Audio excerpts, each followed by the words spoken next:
Magandang araw po mga kababayan. Ayan, welcome po sa Pinilangan Lakbay Naway. Safe po ang lahat. Libang-libangan po ngayon dito po sa mga second hand shop. Naku po, napakadali pong makahanap po ng mga silver. Opo, minsan yung mga gold. Opo, yung silver, kahit saan po kayo magpunta, makakahanap po kayo, tsaga-tsagaan lang po. So, sa mga hindi sinusort o hindi po pinipili. Pinipilian ibig sabihin. Samahan po ninyo ako, siguradong mag-i-enjoy po kayo. Napakaganda po ng panahon mga kababayan. Ayan oh. White na white saka maaraw. Wow, ganda naman. Parang yung sign silver. Kasi silver hanapin natin. Di ba? Silver na silver tayo ngayon. Ayan po, di ba? Color of silver, parang may sign. Marami kang makikita. Mahanap na silver. Maganda po Minus 20 po ang temperature. Ganyan po ang winter po sa Finland. Yung mga pine tree forever po yan. Green kahit winter yan. Pero yung mga birch trees at iba pa, naubos ng daan. Mga sanga-sanga na lang po yan. Yung puti po na yan, yung sanga, puro snow po yan.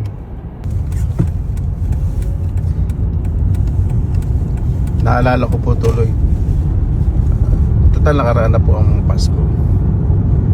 Kukuha po kami ng mga sanga ng dahon para gawin pong Christmas tree. O maliit na puno yung bakawan. Elementary po ako. Tapos mga kapitbahay po na may nilalagyan nila, dinidigitan ng bulak. Lalagyan, babalutan po muna yung sanga ng felt paper, basta ganun po, malambot. Ako lang puti, tapos lalagyan pandikit sa babalutan ng bulak. Parang ganyan po yung tsura. Totoo pala. Yan po, hindi po mga dahon po yan. Mga sanga po yan at tapunan po ng snow, nabalutan ng snow. Kagandahan po, ang ganda po ng view papuntang city center sa summertime.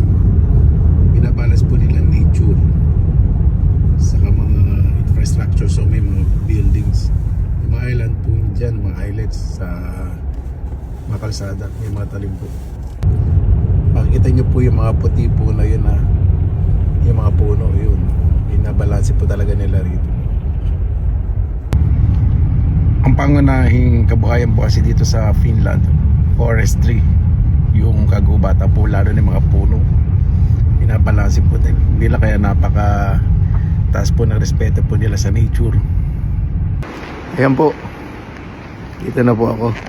Hindi ko po pakikita yung lugar kasi sikreto ko po ito Ano po, diba? Pati punta secret. Ito po yung sinasabi ko sa inyo. Ano na silverware, €1 lang po each. Pero pili po ako na may may hallmark saka sterling mark. Ayan po. Diba? Jackpot pa tayo. Titignan ko po mabuti. Ayan po mga kabayan, nakapili na po. Diba? Ayan po mga kababayan, dito na po sa bahay ang artista. Sobrang lamig po pala talaga kanina. Ang pakaramdam po minus 25 pero less than minus 20. Kaya pala sakit sa balat. Yung utak ko naggamonggo yun. Frozen. Kailangan ko mag-warm up. Pakita ko pa sa inyo mamaya. Yung mga bili ko po. Sobrang sayo ko po. Hindi lang po doble ang tubo ko, kundi 10 times. Meron po kasi nag-20. Nakaba po ako Kala ko bumibili din siya. Matandang lalaki po. Nag-ayos po siya ng mga paninda niya. Siya palimitan din po ng mga silver na na mga kutsarita. Sabi niya may sakit siya kaya binibenta niya na lang pura lahat ng mga po niya gamit. May mga antique po doon. Marami na po akong gamit. Inaalok niya pa po sa akin Parang ibang inalok sa akin binil. Parang naawa po tuloy ako. Tapos sa inyo. Ayan. Excited na po kayo, Hindi ko po alam itong pinggan kung silver. Ando po kasi nagtitindang matanda.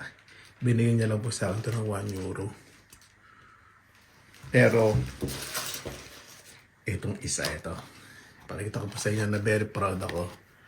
ano po to, 24 euro. Eh, half price po kasi dahil yung rent po nung isang, magre-rent po nung sa unsorted na shelf, 50% na po. Ibig sabihin eh, after 2 weeks po yata yung contract sa place. 50%, 24 euro. Ayan po, mayroon sterling code 830. Hope ibig specimen silver. At check po natin mamaya bakit black. Hindi ko po alam. Ba, sa antik na daw po kasi ito eh. Check po natin mamaya sterling code. Kung meron talagang 830. Di ba? So ito, 12 euro po, half price. Para maniwala yung mga hindi naniniwala. Ganun po kasi talaga. Ito po, binayaran kong 12 euro. Yan. Diba? Ito po yan. Tapos, sa mga teaspoon, nakaano po tayo. Kasi for 1 euro, may isang 50 cents, 30 cents. May isang 2 euro. Ano po? 24.70. At labas na po natin. Lahat po ito may sterling o hallmark code. Sterling. O, di ba? Naku, dami. Timbangin po natin. Ayan, sinama po yung plato. Ay, sorry. 39.8 grams. O, di ba? Malapit ng ano? 39.8. Ay, sorry. 39.8. 398 grams pala. Almost up kilo. 39 point sa dami.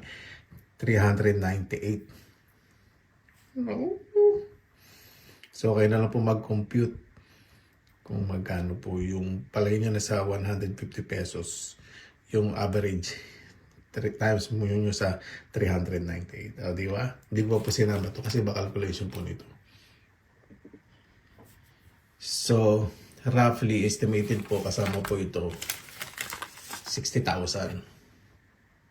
Pero hindi po 100% sa plato. Tanggalin natin ang plato. Ilang gramo to? 274. So, minamultiply ko po siya sa 150 pesos per gram. So, roughly 42,000 po. Sinama ko po ito. Yan. Yan. Magbibigay po sa inyo ng sample ng isang peraso kung ano yung sterling o hallmark ng code ng yung purity ng silver. Gano'ng katotoo yung silver. Yan, sorry po yung close-up ko. Ito po yung sterling mark. Ito po sa Finland. Ito pong isang kutsarita po nito. Nakasulat po ALP. Silver po ito. Ang 2 peraso lang po nito ay 35 euro. Second hand pa po yun. O, diba? So, itong isa na to, sa isa pa lang, sa binayaran nating 24.70, isa pa lang, kung 35 euro, 17 euro sa isang peraso. So, tiba-tiba na po ako, di ba? Kahit kunin niyo po ng picture po ito, at check niyo po sa internet. At yung flash ko rin po sa screen ko. Yung peraso po nito sa second hand na antique din. Silver. 35 euro po 2 peraso. Di ba? Sa isa, 17.50. Isa pa lang po yan. Ilang peraso po. So, talaga po yung profit ko, napakalaki. Hindi ko na po i-compute. Basta pinakita ko po sa inyo kanina yung estimation, di ba? Chine ko po yun isa-isa. Mabot po ko ng 2 oras pa second hand siya. Buti nabutan ko rin yung may-ari kasi maaga po nagpunta. Yung nagre-rent. Yan. Dito naman po tayo. Ito po finished design. Nasa screen po ninyo. Nabenta po ito ng 183.60. Rare po pala to. Year 1970 finish design po. Tingnan po natin ilang grams. 830 ang sterling code. So 14 grams. Ay, jackpot ako dito. Nabili ko lang po siya na 12 euro. 14 grams. Original price po niya. Ano ito? €24.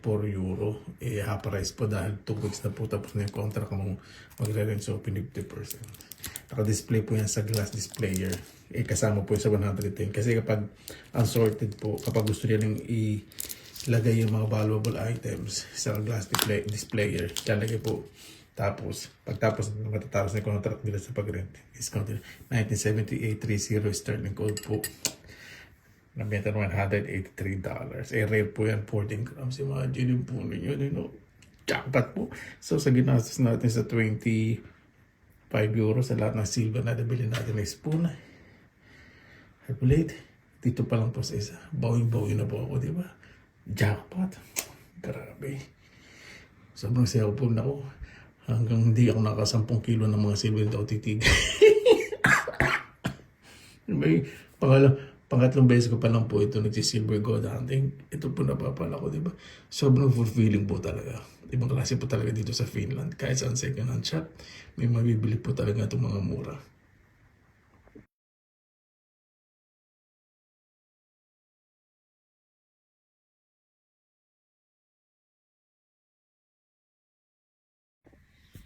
Ayan po mga kabayan. Sobrang saya ko po. Sarap po pala ng pakiramdam po nakaka-jackpot.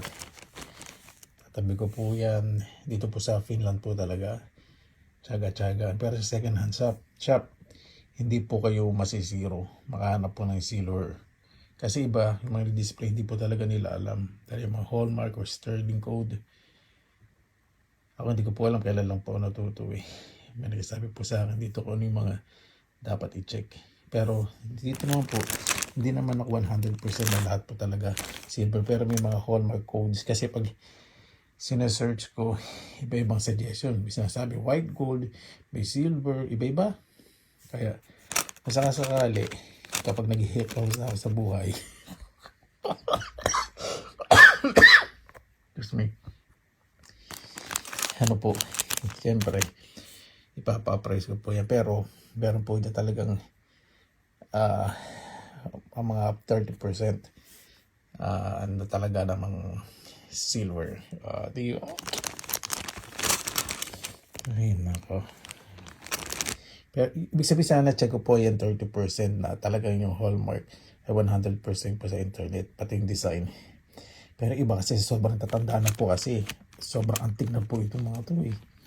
1930s, 1920s, 40s, 50s, meron po pong 60s. Meron po pong sobrang una sa mga collectibles din po ito. Tapos dito po talaga tayo naka-jackpot. Imagine po ninyo.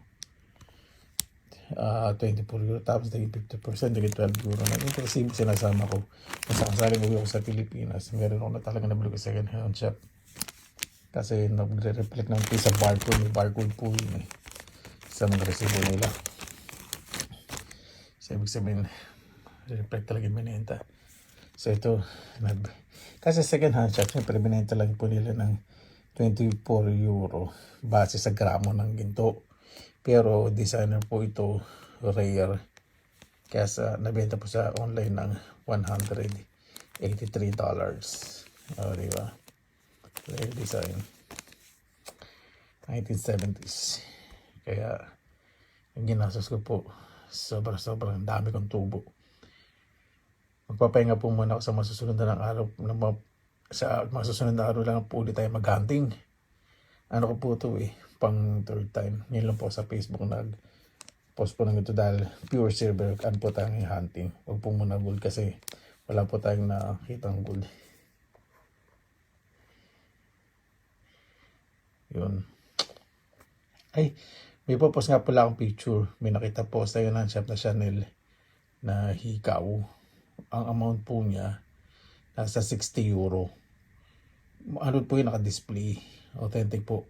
Paki-comment po kung magkano po na pwedeng ibenta ko sakaling bibilin ko. O baka mauna na sa akin. Pero kung mga nasa comment po, maganda po yung bentahan po noon. Hindi ko po alam kung pure gold po siya. Basta ano po yung branded talaga. Hindi po sila nag-display doon ng hindi po branded. Saka talaga double check. Meron po silang appraiser. Yan pa mga kabayan. Maraming salamat na po sa inyong oras nila sa Pinilakalakbay. Basta lagi po tayong positive vibes, good vibes. God bless, ingat po lagi mga araw. Laban lang.